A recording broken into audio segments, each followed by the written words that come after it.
요한복음 강해 38번째 시간, 내 이름 아시는 예수님, 내 이름 아시는 예수님이라는 제목으로 하나님 말씀 전하도록 하겠습니다. 예수님은 지금 현재 자신을 목자라고 비유어로 자기 자신을 설명하고 계세요. 이거는 이스라엘 유대 백성들에게 딱 맞는 설명 방법이에요. 왜냐하면 유대 사람들은 목자에 대해서 우리는 잘 몰라요, 사실. 근데 이 유대 사람들은 너무 잘 알고 있기 때문에 그래요. 거기는 농경, 목축업을 업으로 하는 사회이기 때문에 목자들이 흔합니다. 양 치는 이 목자들 잘 알고 있어요. 그래서 구약 성경을 보시면 하나님께서 이 목자에 대한 이야기를 굉장히 많이 다루고 있는 것을 볼 수 있습니다. 한 나라의 지도자를 일컬어서도 목자라고 이야기 많이 하세요. 그래서 예를 들면 스가랴 선지자는 백성을 바르게 돌보지 않는 리더자를 향해서 이렇게 경고하신 적이 있어요. 스가랴 11장 17절 시작. 화 있을진저 양떼를 버린 못된 목자여 그의 팔과 오른쪽 눈에 내리리니. 무서운 말씀이네요. 이거 말고 또 우리 더 잘 알고 있는 말씀이 있어요. 이건 아마 여러분들이 잘 알 텐데, 시편 23편 여호와는 나의 목자시니 하면서 그가 항상 나를 쉴만한 물가와 푸른 초장으로 인도하시는 하나님을, 자기를 소개하실 때 내가 너희의 목자다라고 소개를 하시기도 했죠. 또 그 더 예전으로 가보면요, 야곱이라는 인물 기억나십니까? 정말 파란만장한 인생 살았었죠. 그의 인생 이제 마지막에 임종을 앞두고 그의 삶을 회고하면서 창세기 48장에서 이렇게 이야기한 적이 있어요. 내가 태어난 날로부터 오늘에 이르기까지 나의 목자가 되어주신 하나님이셨다 라고 그가 고백을 합니다. 자, 이런 이유일까요? 종종 저 같은 목사를 일컬어서 목자라라고 이야기들을 많이 해요. 그래서 우리 목사들 스스로도 목자라라고 하고, 또 우리 성도님들도 나의 목자님 이러면서 목사를 목자로 많이 이야기를 하고 생각을 해줍니다. 그러면 여러분들은 자연스럽게 뭐가 되는 거예요? 제가 목자면 여러분들 뭐예요? 양, 졸지에 동물이 되셨네. 양이 되는 거. 그래서 이게 그 목자 하면은 선한 목자, 예수님 선한 목자. 목사면은 그러면은 그 목사도 선한 목자겠네. 이렇게 이제 생각을 하는 거고, 반대로 이제 성도들은 태생적으로 양이니까, 양은 항상 어떤 존재예요? 어리석어요. 시력이 나빠요. 그냥 갈 바를 알지 못해요. 좌충우돌합니다. 막 이리저리 갔다 절로 갔다가 제멋대로 하나님 말씀을 잘 모르고 순종하지 않아서 늘 이렇게 막 갈지자 인생을 살아가는 그런 존재라고 생각을 해요. 그래서 목자인 목사가 인생 막대기와 지팡이로 이렇게 막 이래라 저래라 이렇게 막 하면서 치리하고 이런 것이 당연하다라고 이제 생각을 해요. 물론 목사가 그런 일을 원래 하는 직이기도 합니다. 근데 그런 이제 너무 그걸 막 함부로 남발하는 그런 경우들이 있어요. 실제로 또 이 목사라는 단어에서부터도 그런 권위가 주어집니다. 목사를 우리 영어로 하면 패스터라고 해요. 근데 이 단어가 어디서 온 거냐면 라틴어에서 왔어요. 파스토르라는 단어. 이 단어의 뜻이 목자예요. 목자. 그러니까 목자가 곧 목사라고 이렇게 이제 온 거지요.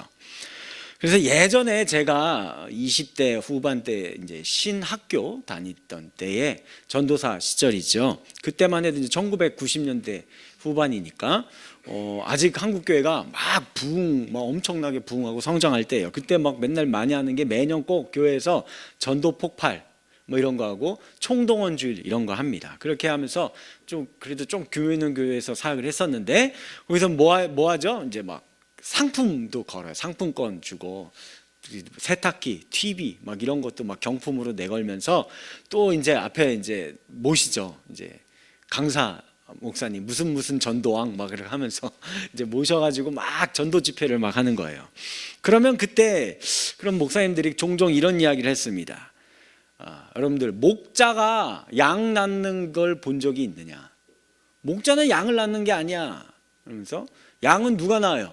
양은 양이 낳아야지 이러면서, 그러니까 여러분들이 가서 열심히 전도해 와야 되는 거야 이러면서 이제 막 얘기를 하면서, 내가 그래서 목자는 여러분들이 전도해 오면 열심히 꼴을 먹여주고 잘 가르쳐주고 좋은 길로 바르게 인도해 주는 게 목자가 할 일이야 라고 이렇게 하면서 가서 열심히 전도해 오라, 이런 이제 이런 이제 설교 집회 같은 거 하곤 했어요. 들어보신 적 있죠?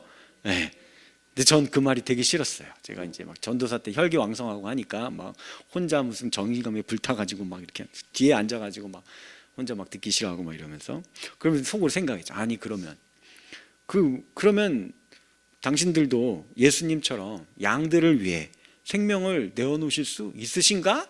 그 목사님 앞에서 하시는 그 목사님 그렇게 하실 수 있어요? 양들의 인생에 늑대나 사자와 같은 위기나 어려움이 처했을 때 그 선한 목자이신 예수님처럼 두 팔 다 걷어붙이고 앞장서서 싸워서 그거 해결해 주시고, 해결이 안 된다 할지라도 어쨌든 막 거기서 막 계속 피 터지면서 싸워 주시고 이렇게 하실 거냐고 당신. 내가 속으로 막 그러면서 막 이제 이렇게 그러면서 이제 목사님들 뭐 보면 이제 다는 그렇지 않습니다. 안 그런 분들이 훨씬 많아요 사실은. 근데 가끔 보면 이제 여전히 그 안에 탐욕이 있으면서 대접받기를 좋아하고 남들 위해 군림하려고 드는 그런 목사 아닌가라고 그때 막 그렇게 생각했었어요. 그러다가 이제 저도 이제 목사 한 수 받고 10년 지나고 20년 목회 이렇게 하다 보니까 깨닫게 됐습니다. 뭘 깨달았을까요? 저도 그분들과 다른 게 하나도 없구나. 뭐 다른 거 한 게 없구나라고 생각하면서 많이 회개했습니다. 참 목자이신 예수님과 다른 그런 사꾼과 같은 모습 너무 많구나. 일일이 거론하면 막 수십 가지가 나올 것 같은데, 제가 오늘 본문의 말씀을 깊이 묵상하다가 진짜 근원적인 차이가 이게 있는 거구나 라는 것을 하나 깨닫게 되고 충격을 받아서 많이 회개하면서 한 주간 말씀을 묵상했습니다. 그 내용을 나누고자 하는 거예요.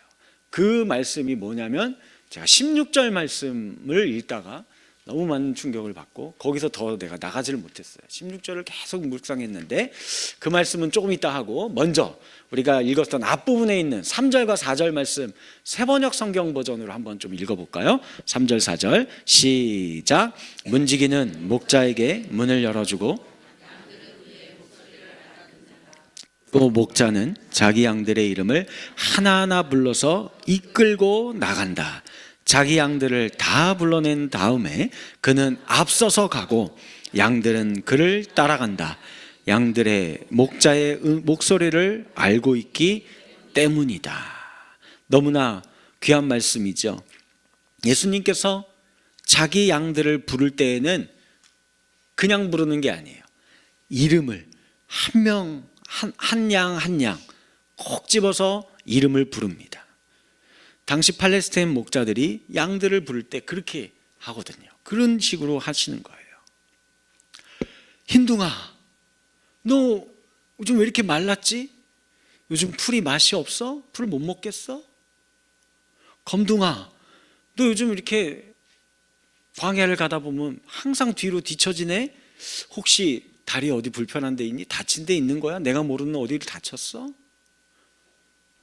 순둥아, 너 가만 보니까 귀가 멍들었네? 아유, 이 녀석. 또 눈앞이 잘 안 보인다고 가다가 바위에 부딪힌 건가? 많이 아팠겠구나. 이렇게 목자들이 이렇게 해주는 거거든요. 이것처럼 우리 예수님은 이렇게 친밀하게 저와 여러분들이 아시고 우리 이름을 부르면서 다가오십니다. 그리고 그분은 우리가 왜 투덜대는지를 알아요. 그분은 무엇 때문에 우리가 들쭉날쭉하는지를 아십니다. 그분은 우리가 무엇을 찾아서 지금 이리저리 방황하고 있는지를 아세요. 그분은 우리가 무엇 때문에 괴로워하는지도 아시고요, 우리의 마음에 멍든 상처도 잘 알고 계십니다. 그분은 왜 우리의 심령이 쇠약해져 가는지도 너무 잘 알고 계세요. 그래서 예수님은 그 옛날에 시편 기자가 당신에게 찾아와서 고백하는 그 기도를 한 문장도 한 단어도 빼놓지 않고 다 듣고 알고 계셨어요. 그때 시편 기자가 이렇게 고백한 적이 있습니다. 시편 139편이에요. 야훼여, 주께서 나를 살펴보셨으므로 나를 아시나이다. 주께서 내가 앉고 일어섬을 아시고 멀리서도 나의 생각을 밝히 아시오며 나의 모든 길과 내가 눕는 것을 살펴보셨으므로 나의 모든 행위를 익히 아시오니 야훼여, 내 혀의 말을 알지 못하시는 것이 하나도 없으시니이다. 이분이 바로 우리가 믿는 예수님이세요. 선한 목자이십니다. 우리의 신앙은 여기서부터 시작하는 거예요. 이러한 확증에서부터 시작됩니다. 나는 선한 목자다. 내가 내 양을 안다. 라는 이 확증이 우리의 신앙의 출발이에요. 다시 말해, 나는 우리가 예수님을 알아. 라는 요 믿음과 확증에서부터 우리의 신앙이 출발하는 게 아닙니다. 이건 사실 나중에 오는 거예요. 우리의 확증은 예수님께서 우리를 아십니다. 이것에 대한 깨달음과 믿음에서부터 시작되는 겁니다. 그러므로 예수님은 우리를 아신다라는 말의 뜻은 우리가 누구인지, 우리가 어떤 형편에 있는지, 우리가 무엇을 생각하고 있는지, 우리가 무엇 때문에 괴로워하는지, 우리가 무엇을 갈망하고 있는지, 무엇 때문에 상처를 받고 입었는지를 우리가 지금 어디에 서 있고 어디로 가고 있는지를 다 알고 계시는 것입니다. 예수님은 우리를 다 아십니다. 이것이 신앙의 핵심이며 우리의 믿음의 출발선입니다. 예수님은 우리를 안다라는 사실에 대해서 그래서 우리가 읽은 성경 요한복음에는 다른 복음서보다 이 부분을 좀 많이 언급해 놓은 이야기들이 많이 있어요. 몇 가지만 이야기 드릴까요? 우리가 앞부분에서 보았던 니고데모의 이야기도 보세요. 그가 예수님 만나고자 저 멀리서 찾아옵니다. 그런데 예수님이 먼저 그걸 아시고 그를 향해 이야기를 합니다. 보라, 이는 참 이스라엘 사람이구나. 그 속에 간사한 것이 하나도 없다. 그 말을 한 예수님을 보고 니고데모가 깜짝 놀래요. 당신은 어떻게 나를 그렇게 잘 아십니까? 그러자 예수님이 대답합니다. 빌립이 너를 부르기 전에 내가 이미 먼저 무화과 나무 아래에 있는 너를 보았노라. 그렇습니다. 예수님은 자기 양을 알고 계십니다. 수가성 사마리아 여인도 마찬가지죠. 한낮에 그 뜨거운 태양 아래 사람들 안 다녀요. 사람들의 시선을 피하려고 피해서 물을 기르러 우물가에 온 여인이에요. 그녀에게 가서 남편을 불러오라. 그러자 그녀가 이야기하며 전 남편이 없습니다. 그래, 네 말이 맞다. 너에게는 남편이 5명 있었고 지금도 남편이 있는데 그 다 너의 진짜 남편이 아니다 라고 말합니다. 너무 잘 아시죠? 예수님은 자기 양을 알고 계십니다. 베드로도 마찬가지죠. 그가 예수님을 3번 부인하고 도망하였을 때 예수님이 갈릴리 호수까지 따라가세요. 찾아가세요. 그리고선 베드로에게 묻습니다. 요한의 아들 시몬아, 내가 나를 사랑하느냐? 베드로가 대답하죠. 내가 주를 사랑하는 줄을 주님 당신이 더 잘 아십니다. 그렇습니다. 예수님은 자기의 양을 다 알고 계십니다. 그분은 우리 각 사람을 알고 계시는 거예요. 그분은 우리 가운데 누가 길을 잃었는지, 누가 곁길로 나가고 있는지, 누가 상처를 입었는지, 누가 병들었는지 우리 예수님은 다 알고 계세요. 여러분들, 이것이 복음이에요. 이게 가장 기쁜 소식입니다. 예수님께서 항상 우리에게서 눈을 떼지 않는다라는 거, 나를 알고 계신다라는 거, 내 이름을 부르고 계신다라는 거, 이보다 더 좋은 소식, 기쁜 소식, 복음이 어디 있겠습니까? 여러분들이 많이 알고 있는 그 그림이 하나 있죠. 선한 목자, 양을 어깨에 메고 오시는 선한 목자이신 예수님의 이 그림이요. 왜 예수님이 골짜기에 홀로 떨어진 저 어린 양을 찾아서 어깨에 메고 오는 것일까요? 이 양은요, 그냥 100마리의 양들 가운데 한 마리 양이 아닙니다. 이 양이 순둥이이기 때문이에요. 이 양은 순둥이라는 이름을 직접 지어주시고 젖을 먹이시고 털을 깎아준 양이기 때문입니다. 이름을 아는 양이기 때문에 그 멀리까지 갑니다. 어느 정도 멀리까지 갈까요? 그 양이 있는 데까지 가는 거예요. 거기가 세상 끝이라 해도 거기까지 가는 겁니다. 언제까지 찾아갈까요? 찾을 때까지 찾아가는 겁니다. 그냥 좀 찾아보다가 없나 보다 하고 가는 예수님이 아니에요. 찾을 때까지 가는 겁니다. 그런데 아마 이 양이 숨거나 도망칠 수도 있어요. 우리도 그러잖아요. 바위나 모래나 더 깊은 골짜기로 자기도 모르게 더 깊은 곳으로 숨어버릴 수도 있습니다. 그러다가 이제는 더 이상 숨을 데가 없고 더 도망치지 못하고 있을 그때, 그러면 바로 그때 예수님이 거기서 순둥이를 등에 업고 집으로 돌아오시는 겁니다. 그게 우리 예수님이에요. 우리의 이름을 아시고 부르시는 예수님. 어쩌면 이것이 세상에서 가장 아름다운 복음입니다. 그분이 우리를 부를 때 이름을 부르신다라는 사실이요.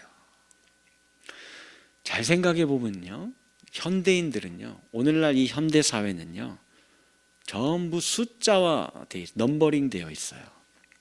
번호가 매겨져 있다고요. 우리 이름보다, 우리의 인격보다 번호가 더 필요합니다. 번호를 갖고 계셔야지 요 사회에서 살 수 있어요. 우리의 정체성은 우리가 갖고 있는 번호와 숫자 속에 담겨 있다니까요. 우리의 전화번호, 우리의 은행의 뱅킹 계좌번호, 우리의 주민등록번호, 우리의 신용카드 크레딧 번호, 이게 있어야 나가서 뭐 해요. 이거 하나도 없어요. 이거 없어요. 그리고 내가 가서 저는 장재혁입니다 하면서 이것도 좀 하고 저것도 좀 합시다 하면은 이런 미친놈을 봤나. 전화번호라도 내놓으라고. 아니면 은행의 뱅킹 넘버라도 갖고 와봐. 아니 신용카드도 너는 신용카드 번호도 하나도 못 받았어. 이게 오늘 세상이에요. 은행의 계좌의 숫자가 더 중요하고 신용등급의 넘버가 여러분들이 1이냐 2냐 3이냐 10이냐 이게 더 중요한 사회, 오늘날 세상이에요.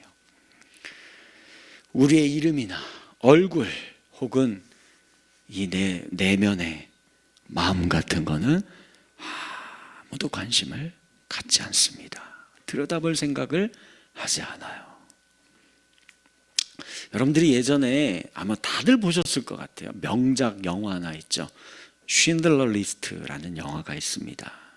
세계 2차 대전 당시에 아우슈비츠 포로 수용소로 끌려가는 유대인들을 이 사람이 약 1200여 명을 살려낸 실제 인물이에요. 오스카 쉰들러라는 사람의 일대기를 담은 영화입니다. 자신의 그 군수 공장으로 데려가면 아우슈비츠로 안 끌려가도 되거든요. 내가 이런 인부가 필요하니까 그 이름들을 명단을 적는 거예요.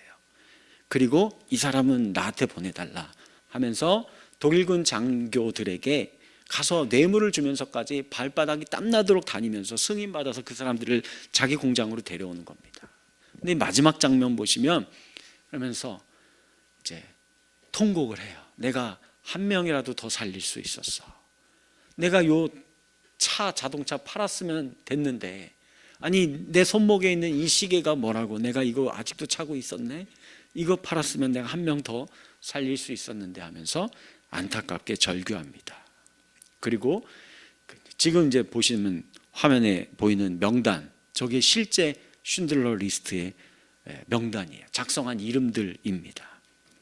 이 영화의 마지막 엔딩 장면은 그래서 이 살게 된 1200명, 그 당시에 이제 아우슈비츠에 끌려가지 않고 살게 된 1200여 명의 사람들과 그들과 관련된 이제 살아남은 가족들 혹은 그들의 후손들, 나중에 이제 결혼하고 이분들이 살았을 거 아니에요. 그러니까 수십 년 지난 후에 이 후손들이 6천여 명이 됐어요. 그리고 이 쉰들러의 무덤 앞에 한 사람 한 사람 전부 한 명도 안 빠지고 다 나와서 헌사하면서 생명을 얻게 된 6천 명의 이름이 쭉 올라가면서 영화가 마무리됩니다. 이름이에요. 이름을 부른다라는 것이 어떤 힘을 갖고 있는지를 우리에게 보여주는 장면입니다. 예수님은 자기 양들의 이름을 아시고 한 사람 한 사람의 이름을 부르시는 분이 우리의 예수님입니다. 우리는 그분의 명단에 있어요. 이 쉰들러 리스트의 명단처럼 예수님의 명단에 있습니다. 그래서 예수님은 자기의 양들을 이름으로 불러 인도하여 내십니다. 예수께서 자기에게 속한 모든 자들을 불러내신 후에, 그리고 자기가 앞서서 나아가시는 분입니다.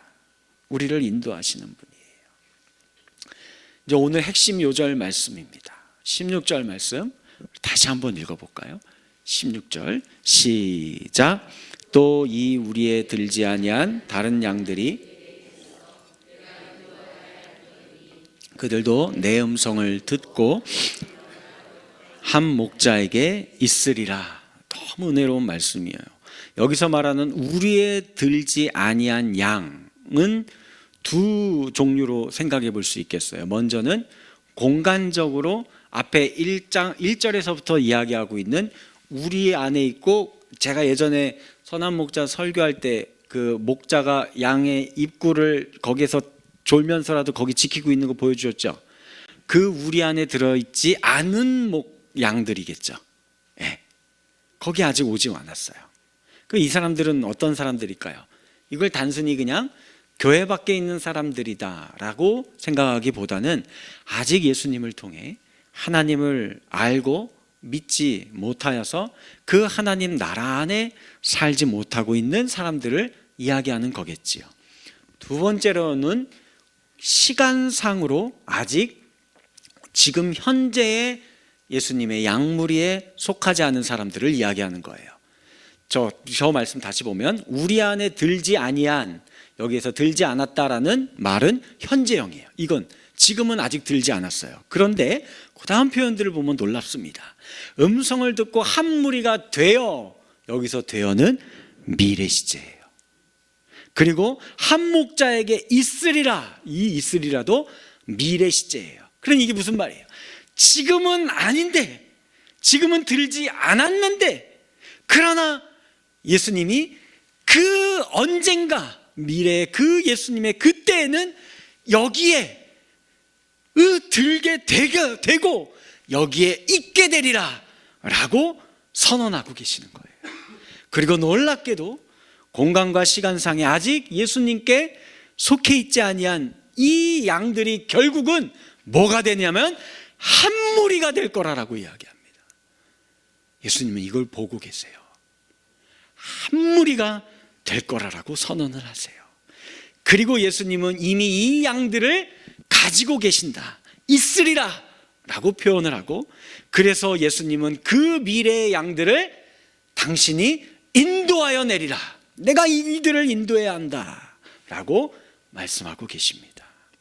현재의 양들이나 미래의 양들이나 목자이신 예수님께서 그 예수님께 동일하게 소속된 양이라는 말씀이에요. 그리고 마지막으로 놀라운 선언을 하나 하시는데, 이 미래의 양들도 결국 현재의 양들과 똑같이 무엇을 들어요? 내 음성을 듣는 이 은혜와 축복을 누리게 될 거다라고 이야기를 합니다. 이게 예수님의 마음이에요. 이게 예수님의 계획이에요. 이게 예수님이 지금 하고 계시는 일입니다. 예수님은 우리 앞서서 우리를 인도하여 미래를 향해 나아가십니다. 우리가 걸어가는 미래는 이미 그리스도의 임재와 현존으로 가득 채워 있다라는 거예요. 앞으로 우리가 만나게 될 모든 환경 속에서 그분의 신실하신 사랑과 변치 않는 친절하심이 이미 기다리고 있다라는 것입니다. 그리고 그러므로 미래는 공허하지 않아요. 텅 비어 있는 게 아닙니다. 어둠이 아니에요. 불안한 것이 아닙니다. 그래서 그 미래를 우리가 할 수만 있으면 모든 수단과 방법을 동원해서 막 발바닥에 땀나게 어떻게든 억지로 채워 넣어야 되고 뭘 대비해야 되고 이런 그런 어둠의 빈 공간이 아니에요. 미래는 이미 그리스도의 현존과 임재로 가득 채워진 공간입니다. 우리를 기다리고 있는 미래가 바로 그런 충만한 미래예요. 이것이 복음이며 좋은 소식이며 기쁜 소식입니다. 이걸 여러분들이 믿으시기 바라겠습니다. 그러면 우리의 삶이 완전 180도 달라집니다. 말씀을 맺겠습니다. 자, 생각해 봅시다. 대부분의 사람들은 우리의 삶을 예를 들면 이 종이 위에다가 한 선을 쫙 그어놓고 이게 내 인생의 여정이다 이렇게 생각을 해요. 이렇게 쭉 걸어가는 거죠. 태어나고 10대, 20대, 30대 이렇게 가요. 다시 말해 종이 위에 수평선 선 하나를 그어놓고 이게 우리가 걸어가는 순례의 삶이다라고 이야기를 하고, 그리고 우리가 이제 하나님을 믿는 존재들은 이 수평선 위에 수직의 선들을 교차로 그려놓고 이 수직의 선들이 뭐냐면 하나님께서 내 삶에 개입한 것을 표시한 거예요. 네. 하나님을 만난 때 그런 이제 이런 시간들이 있는 거죠. 그리고 말합니다. 여기 보세요. 이 교차점 말입니다. 여기가 하나님을 만났던 곳입니다. 여기 보세요. 이 교차점 보이시지요? 제가 예수 그리스도를 영접했던 때입니다. 이 교차점은 하나님의 말씀으로 기쁨이 충만했던 때이고요. 저 교차점은 내가 정말 인생 위기의 순간에 그 하나님이 나를 꽉 붙잡아 주었던 때입니다 라고 우리는 생각을 할 거예요. 보통은 이렇게 우리의 인생을 이해하며 하나님의 은혜와 개입을 간구합니다. 그렇게 기도를 하죠. 자, 그런데 한번 생각해 봅시다. 우리 삶의 이야기가 이 종이 위에 그린 수평적 선과 같다고 했습니다.